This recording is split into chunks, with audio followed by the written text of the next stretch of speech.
Good afternoon everyone. कैसे हैं सभी? उम्मीद करता हूँ सभी बहुत अच्छे होंगे। So today is 25th of June और डे है सैटरडे। तो चलिए कुछ क्वेश्चन लेते हैं।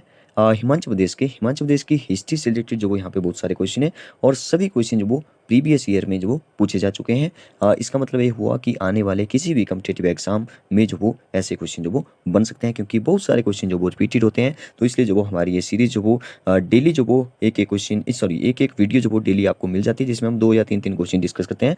फिर चाहे वो हिमाचल प्रदेश से हो, चाहे वो रीजनिंग के हो, ठीक है। शाम के टाइम जो वो आपको रीजनिंग की जो वो वीडियो मिल जाती है। कई सारे ट्रिक्स जो वो हम लोग मैथ्स से रिलेटेड जो वो डिस्कस कर चुके हैं। तो वैसे ही जो वो अभी जो वो हम लोग स्टार्ट करने वाले हैं, हिमाचल प्रदेश की हिस्ट्री से रिलेटेड जो भी क्वेश्चन बन सकते हैं उनको जो वो यहाँ पे डिस्कस किया जाएगा। मतलब कि आपको पता लग जाएगा कि किस हद तक जो वो क्वेश्चन चला जाता है, ठीक है। क्योंकि आजकल तो देखिए कंपटीशन जो वो बहुत ज़्यादा है, ठीक है। मतलब आप ऐसा समझ लो कि अगर पेपर जो वो ईजी आ जाता है, ठीक है, पेपर ईजी आता है, तो आप जो वो ऐसा समझ लो कि अगर आपका जैसे 45 अगर 50 नंबर का जो वो आपका एग्ज़ाम है, मान लो आपके जो वो 45 नंबर जो वो आपने ले लिए। अगर आपका जो वो इस मतलब कि 45 से 44 हुआ होता, तो जो वो मतलब कि इतने ज़्यादा कैंडिडेट्स जो वो इस एग्ज़ाम को जो वो अप्लाई करते हैं एस्पायरेंट, कि आपको जो वो एक रैंक भी कम होता है, तो जो वो आपका रैंक मतलब कि आप मतलब एक भी नंबर कम होता है तो आपका रैंक जो वो 1000 या 2000 या 3000, वो डिपेंड करता है कि कितनों ने जो वो एग्ज़ाम को फिल किया हुआ था, अप्लाई किया हुआ था।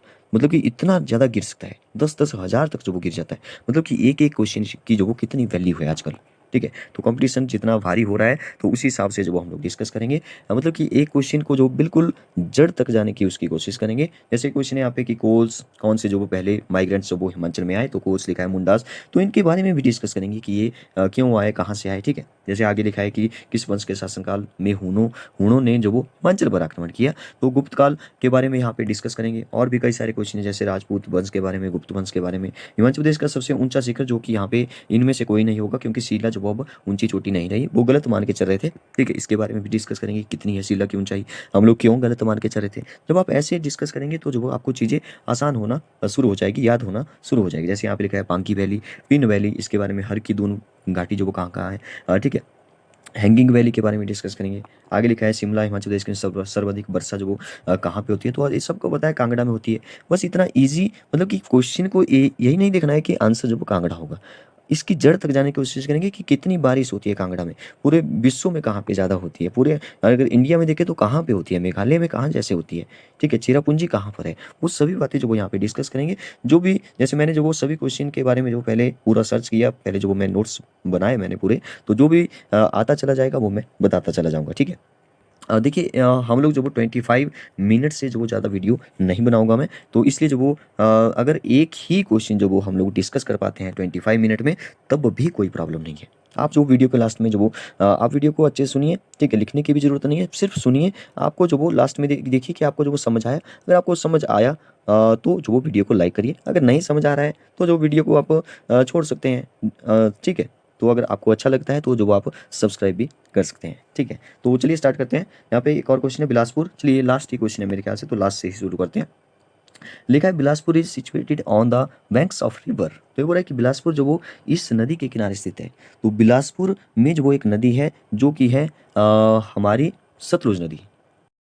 जैसे हमारे मंडी में जो वो ब्यास नदी जो आती है कुल्लू से, रोहतांग दर्रा से, कुल्लू से होते हुए पंडोह, ठीक है। तो वैसे ही जो वो अगर आपको ये भी पूछ सकता है, जैसे चलिए इसका क्वेश्चन का आंसर तो सतलुज हो जाएगा, सबको पता है, ठीक है। बिलासपुर में जो कौन सी नदी है, सतलुज नदी है। और सतलुज नदी एक ये भी क्वेश्चन पूछा जाता है कि सतलुज नदी कौन सी नदी है जो बिलासपुर को 2 भागों में बांट देती है, तो सतलुज नदी ही इसका आंसर हो जाएगा, ठीक है। और एक बात और, एक क्वेश्चन और पूछा जाता है कि जैसे सतलुज नदी पर जो वो बिलासपुर में एक झील बन गई है, ठीक है, तो वो है गोविंद सागर झील, ठीक है। गोविंद सागर झील जो वो हिमाचल प्रदेश की सबसे बड़ी कृत्रिम झील भी है, इसको भी आप याद रखिए। कृत्रिम झील के बारे में हम लोग कई बार जो वो डिस्कस कर चुके हैं। सबसे बड़ी कृत्रिम झील जो वो गोविंद सागर झील है।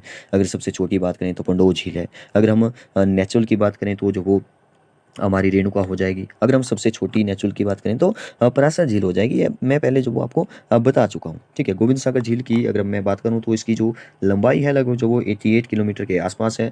अगर हम इसका एरिया की बात करें तो 168 जो वो आप याद रख सकते हैं, 168 वर्ग किलोमीटर। जैसे हमारे हिमाचल का जो अगर पूरा देखें तो 55,673 स्क्वायर किलोमीटर है, ठीक है। हम आएंगे हिमाचल प्रदेश की पूरी हिस्ट्री के बारे में कि कहाँ कैसे कैसे कौन कौन से जो वो जिले बने। पहले 4 ही जिले थे, पहले चंबा, मंडी, महासू, सिरमौर, ठीक है। फिर बाद में जो वो और भी बिलासपुर बना, ठीक है, तो इस पर भी आएंगे। पहले जो वो थोड़ा सा सतलुज नदी के बारे में डिस्कस कर लेते हैं। तो सतलुज नदी की अगर हम बात करें तो इसकी जो इसकी जो सबसे मतलब कि सतलुज नदी जो वो हिमाचल की सबसे लंबी नदी है, ठीक है। अगर सबसे लंबी नदी पूछा जाए तो सतलुज है, अगर बड़ी नदी पूछे तो चिनाब नदी है, ठीक है। और सतलुज नदी की लंबाई कितनी है ये भी कई बार जो एग्जाम में पूछ देता है, ठीक है। सतलुज नदी की एक्चुअली जो पूरी लंबाई है वो नहीं बता रहा हूँ, जो आपको जो हिमाचल में कितनी बहती है, ठीक है, वो याद रखिए 320 किलोमीटर जो आप याद रखिए। सबसे ज़्यादा सतलुज है, सबसे कम जो वो यमुना है, ठीक है। मतलब कि हिमाचल में बहने वाली बोल रहा हूँ, ठीक है। यमुना जो वो वैसे बहुत बड़ी लंबी नदी है। यमुना जो वो अगर बात करें तो गंगा नदी की सबसे बड़ी सहायक नदी जो वो कौन है, तो वो यमुना है, ठीक है। यमुना छोटी नहीं है, बस हिमाचल में बहती है, हिमाचल में सबसे कम बहती है, तो हिमाचल की छोटी नदी जो वो यमुना होगी, ठीक है। अगर हम इस सतलुज की बात करें तो सतलुज जो वो कहाँ से निकलती है, मानसरोवर झील से निकलती है, ठीक है। अब हिमाचल में ही थोड़ी ना बहती है। तो पूरी अगर लंबाई इसकी बात करें सतलुज की तो 48 किलोमीटर जो आप याद रखिए, 48 किलोमीटर। मानसरोवर झील से और भी कई सारी नदियाँ निकलती हैं, जैसे ब्रह्मपुत्र नदी जो कि आजकल जो वो बाढ़ आ रही है, ठीक है, नॉर्थ ईस्ट स्टेट में जो वो बाढ़ आ रही है, कई सारे लोग जो वो जान गंवा बैठते हैं उसकी वजह से जो वो तो आजकल तो वही है वो ब्रह्मपुत्र नदी, ठीक है। तो हमारी जो ब्रह्मपुत्र नदी है मतलब कि जहाँ बाढ़ क्यों आ रही है, देखिए ब्रह्मपुत्र नदी आ रही है, गंगा नदी है, फिर एक जगह वो आपस में मिलेगी तो वहाँ पे बाढ़ तो आएगी ही, ठीक है। इसके और भी कई सारे कारण हैं, किसी दूसरे पार्ट में जो वो डिस्कस करेंगे, ठीक है। तो सतलुज नदी जो वो कहाँ से आ रही है, मानसरोवर झील से आ रही है। अगर हम बात करें सतलुज नदी जो वो हिमाचल में, जैसे मान लो ये हिमाचल है, ठीक है, हिमाचल में कहाँ से प्रवेश करती है तो ये भी पूछा जा सकता है। देखिए सतलुज नदी जो वो जैसे यहाँ पे मान लिया मैंने किन्नौर है, तो किन्नौर में प्रवेश करती है, यहाँ से आई किन्नौर में प्रवेश किया, ठीक है।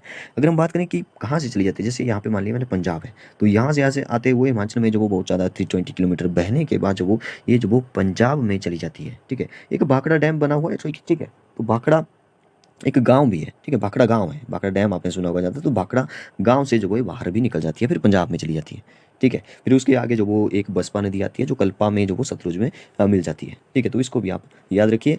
इसके किनारे जो वो कौन कौन से शहर है, जैसे मैंने बोला कि किन्नौर, किन्नौर में प्रवेश करती है, तो किन्नौर में नामगिया जो वो किन्नौर में है, कल्पा हो गया, इसके आसपास वाले शहर बता रहा हूँ, रामपुर हो गया जो कि शिमला में है, ठीक है, तत्तापानी हो गया, और बिलासपुर तो है ही, ठीक है। तो ये जो वो कुछ शहर है जो कि इसके साथ आसपास में बहते हैं।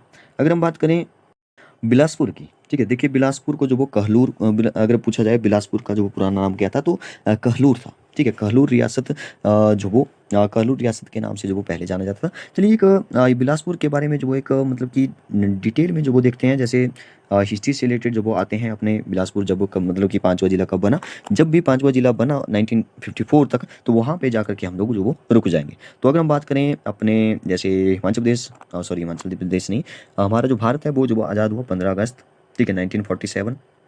सबको पता है हमारा देश जो वो आज़ाद हो गया। तो हिमाचल की बात करते हैं, हिमाचल में जो वो एक अस्थाई हिमाचल सरकार बनी, तो वो बनी थी 26 जनवरी 1948 को, ठीक है। और हिमाचल का जो वो नामकरण भी हो गया 26 जनवरी या 28 जनवरी के आसपास जो वो इसका नाम भी बन गया हिमाचल प्रदेश, ठीक है। फिर उसके बाद जो वो हिमाचल प्रदेश का जन्म हुआ, ठीक है। तो हिमाचल प्रदेश हिमाचल दिवस हम लोग मनाते हैं 15 अप्रैल 1948, क्योंकि हिमाचल बना यहाँ पे, ठीक है। देखिए कैसे बना हिमाचल, एक तो इसको आप याद रखिए, वेरी इंपॉर्टेंट है। 26 जो वो शिमला हिल स्टेट्स, ठीक है, और 4 जो वो पंजाबी पहाड़ी रियासत, तो कितनी होगी 26 और 4 कितनी होगी 30 होगी। मतलब कि कई बार जो 31 भी मिल जाता है, तो 30 या 31 जो आप याद रखिए, 30 या 31 रियासतों, ये रियासतें थी 26 और 4, ठीक है। तो इन रियासतों को मिला करके हिमाचल प्रदेश का गठन किया गया।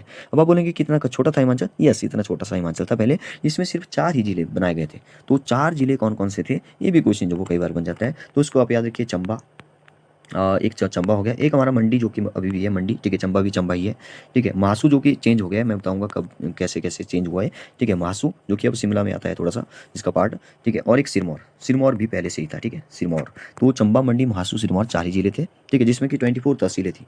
अब तो बहुत सारी तहसीलें हैं, ठीक है, 24 तहसीलें थी और 2 जो वो उप तहसीलें थी। और इसका क्षेत्रफल आप याद रखिए, आजकल तो 55,673 स्क्वायर किलोमीटर है, लेकिन उस टाइम जब 4 ही जिले थे तब का जो क्षेत्रफल है वो आप याद रखिए 27,169, ठीक है, 27,169 स्क्वायर किलोमीटर जो इसका एरिया था, ठीक है। देखिए उस टाइम जो वो क्या था कि जब हिमाचल बना 1948 को 15 अप्रैल, तो इसको जो मुख्य आयुक्त क्षेत्र में जो वो रखा गया, चीफ कमिश्नर प्रोविंस जो वो इसको बनाया गया, और NC मेहता, इनको आप याद रखिए। एनसी मेहता को जो वो पहला जो मुख्य आयुक्त या इसको बोल सकते हैं चीफ कमिश्नर जो वो बने थे, ठीक है। 1948 से फिर जो वो 1951 तक जो वो ये मुख्य आयुक्त ही रहा। देखिए 1948 से 1951 तक जो वो मुख्य आयुक्त रहा। सबसे पहले कौन बने? एनसी मेहता। तो इसके बीच में भी और भी रहे होंगे, तो उनको भी आप याद रखिए। 3 ही तो रहे थे, ठीक है, 3 याद रखिए। एक तो एनसी मेहता हो गए, एक जो वो ई पेंड्रल मूल हो गए, और एक जो वो भगवान सहाय हो गए, ठीक है, जो कि आखिरी हो गए फिर, ठीक है। ये आखिरी पूछा जाता है, फिर भगवान सहाय जो वो आखिरी थे। बीच वाले याद रखो चाहे ना रखो, लेकिन पहले और आखिरी याद रखिए। 1948 और 1951 के बीच में पहले थे एनसी मेहता और लास्ट थे भगवान सहाय। बीच वाला याद रह जाएगा ऑटोमेटिक, अगर पहला और लास्ट याद रख लेंगे तो बीच वाला भी याद हो जाएगा, ई पेंड्रल मूल। तो आखिरी मुख्य आयुक्त जो वो कौन थे? भगवान सहाय थे। इसके बाद जो वो इसको सी कैटेगरी स्टेट में जो वो रखा गया, श्रेणी का राज्य जो वो इसको बनाया गया 1951 में, ठीक है। अब देखिए 1951 में जब जैसे ये ग श्रेणी का राज्य बना हमारा हिमाचल, ठीक है, तो उसके बाद जो वो उप राज्यपाल की पोस्ट बन गई, ठीक है। अब जो मुख्य आयुक्त नहीं रहा, मुख्य आयुक्त के स्थान पर जो वो उप राज्यपाल जो वो बनाया गया। अब क्वेश्चन यहाँ से बनता है कि पहला उप राज्यपाल जो वो कौन बना, ठीक है। तो 1 मार्च 1952 को जो वो पहला उप राज्यपाल बना। और उप राज्यपाल की बात हो रही है, राज्यपाल की नहीं हो रही है, याद रखिए, ठीक है। तो कौन बना पहला? जनरल हिम्मत सिंह। तो हिम्मत सिंह को आप याद रखिए, हिमाचल प्रदेश का पहला उपराज्यपाल, लेफ्टिनेंट गवर्नर, ठीक है। फिर जो वो 24 सीटें थी उस टाइम, 24 सीटों पर जो वो मतलब कि हिमाचल में जो वो इलेक्शन हुए, कांग्रेस को जो बहुमत मिल गया, और डॉक्टर यशवंत सिंह परमार जो वो 24 मार्च, इस डेट को आप याद रखिए, 24 मार्च 1952 में जो वो हिमाचल प्रदेश के पहले मुख्यमंत्री बन गए। फिर क्या हुआ 1954 में, ठीक है। अब आ चुके हैं हम लोग अपने क्वेश्चन पर। सॉरी 1954 नहीं, हाँ सॉरी 1954 ही, ठीक है। 1954 1 जुलाई, इस डेट को आप कभी भी मत भूलिए, क्योंकि ये क्वेश्चन कई सारे एग्जाम में पहले बन चुका है। 1 जुलाई 1954, ठीक है, जुलाई आने वाला है, ठीक है, आज 25 जून है, ठीक है, 6 दिन बचे हैं, फिर जो वो 1 जुलाई 1954। तो ऐसे आप रिलेट करके याद रखेंगे तो ये चीज़ें याद होना शुरू हो जाती है। 1 जुलाई 1954 को जो वो इसको ग श्रेणी के राज्य बिलासपुर का जो वो हिमाचल प्रदेश के साथ विलय हो गया, ठीक है। तो बिलासपुर मतलब कि इसमें मिलाया गया। अगर बिलासपुर मिलाया गया इसमें, तो बिलासपुर एक नया जिला बना, और नया जिला बना तो ये 5वां जिला बना। एक क्वेश्चन बनता है कि 5वां जिला कौन बना? बिलासपुर बना था, ठीक है। अब देखिए क्योंकि इसमें जो वो और बिलासपुर का जो वो विलय हो गया इसके अंदर, तो जो वो पहले कितना था? 27,169 था, ठीक है, वर्ग स्क्वायर किलोमीटर। अब कितना हो गया? अब जो वो 28,237 स्क्वायर किलोमीटर जो वो इसका एरिया हो गया, क्योंकि कई सारा पार्ट जो वो इसमें मिलाया गया, तो क्षेत्रफल तो बढ़ेगा, ठीक है। तो कुछ इस तरह से जो वो बिलासपुर को मिलाया गया। अब ज़्यादा डिटेल में नहीं जाएंगे, आगे जो वो आपको पता होना चाहिए कि क्या क्या हुआ 1971 25 जनवरी, ठीक है, पूर्ण राज्य बन गया। थोड़े थोड़े जो वो हमारे जिले और बढ़ते चले गए, और 55,673 स्क्वायर किलोमीटर जो वो एरिया बन गया। आज जो वो हिमाचल के जो 12 जिले हैं, ठीक है। तो ज़्यादा डिटेल में जाएंगे तो एक ही क्वेश्चन जो वो डिस्कस करवाएंगे, बाकी नहीं डिस्कस कर पाएंगे, इसलिए जो वो थोड़ा सा बिलासपुर की पहाड़ियों के बारे में या राजाओं के बारे में थोड़ा सा देखते हैं। देखिए सबसे अगर आपको पूछा जाए सबसे बिलासपुर की सबसे ऊंची पहाड़ी, ठीक है, ऊंची धार बोल दो, पहाड़ी एक ही बात है, ठीक है। तो बहादुरपुर, ठीक है, बहादुरपुर धार या बहादुरपुर, इस धार पर जो वो किला भी है, तो बहादुरपुर किला। तो बहादुरपुर धार जो वो सबसे ऊंची पहाड़ी जो वो बिलासपुर की मानी जाती है, इसको आप याद रखिए। इसका पुराना नाम जो कहलूर रियासत के नाम से जाना जाता है, तो कोट कहलूर। एक पूछा जाता है कि कोट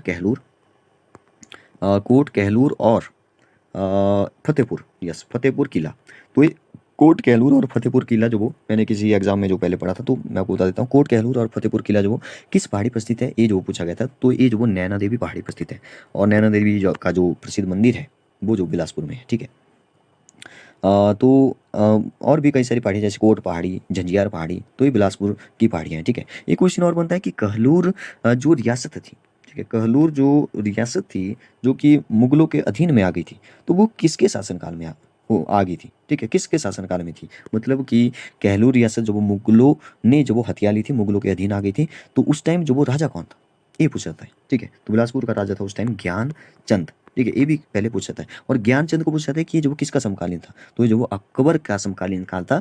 मुझे लगता है कि इसलिए जो ये क्वेश्चन पूछा जाता है, ठीक है, अकबर का समकालीन था, इसलिए वो ज्ञानचंद उस टाइम शासन कर रहा था, कहलूर रियासत जो मुगलों के अधीन आ गई थी। तो ऐसे आप इसको रिलेट करके जो वो याद रख सकते हैं। एक और बड़ा इंटरेस्टिंग क्वेश्चन पूछा जाता है कि 1964, ठीक है, 1964 1954 में जो बिलासपुर का विलय हो गया हिमाचल प्रदेश में। अब 1964 में जो बिहार में जो राज्यसभा के चुनाव होने वाले थे, ठीक है, तो वहाँ पे एक बिलासपुर का एक राजा था, ठीक है, उसको जो वो राज्यसभा के चुनाव के लिए जो चुना गया, तो उसका क्या नाम था? ये बड़ा इंटरेस्टिंग क्वेश्चन है, ठीक है। तो उसका नाम था आनंद चंद, ठीक है। आनंद चंद, क्योंकि अब तो राजा नहीं रहे, ठीक है, उस टाइम जब वो राजा खत्म हो गए तो ये भी क्वेश्चन बनता है कि ये जो आनंद चंद थे, ये जो वो मतलब कि आखिरी शासक थे, ऐसे याद रखिए, ठीक है। बिलासपुर का अगर आखिरी अंतिम राजा की बात करें तो आनंद चंद ही था, ठीक है। तो बिहार में जो वो 1964, आप याद रखिए इसको, जो वो राज्यसभा के चुनाव के लिए जो वो इसको चुना गया था, ठीक है। और पहला अगर बिलासपुर का जो मुख्य आयुक्त बनाया गया तो इसी को बनाया गया, आनंद चंद को, ठीक है। 1 जुलाई 1954, आप याद रखिए इसको, मतलब लिए 1 जुलाई 1954 पांचवा जिला बना, ठीक है। और भी कई सारे क्वेश्चन बनते हैं, ठीक है। जैसे 1900 में जो वो बिलासपुर में जो वो रंग महल का निर्माण जो वो किसने कराया था, तो ये विजय चंद ने करवाया था, ठीक है। ये भी बिलासपुर का ही राजा था, विजय चंद, ठीक है। तो इसके किनारे मैंने आपको बता दिया कि कल्पा रामपुर हो गया, ठीक है, जो शिमला से आता हुआ तत्तापानी बिलासपुर, ठीक है। तो ये सारे जो वो याद रखिए, जैसे जैसे हमारा क्या बोलते हैं, ब्यास नदी है, ठीक है। तो ब्यास नदी जो वो 256 किलोमीटर जो वो हमारे हिमाचल में बहती है। अगर इसकी टोटल पूरी लंबाई की बात करें तो 460 किलोमीटर, आप याद रखिए। तो इसके किनारे जो वो कौन कौन से, जैसे कुल्लू हो गया, कुल्लू से आते हुए मनाली हो गया, ठीक है। मनाली, कुल्लू, मनाली, मनाली पहले आएगा, मनाली के बाद कुल्लू, फिर आगे जैसे पंडोह आता है, जहाँ से जो वो ब्यास नदी का पानी जो वो सतलुज में मिलाया जाता है, ठीक है, सुरंग के द्वारा, ठीक है। तो पंडोह के बाद जो वो आपका मंडी आ जाएगा, मंडी में बहती है, ठीक है। फिर जो वो ये हमीरपुर में जो वो अगर बात करें तो नदौन, ठीक है, नदौन जो वो इसके किनारे आता है।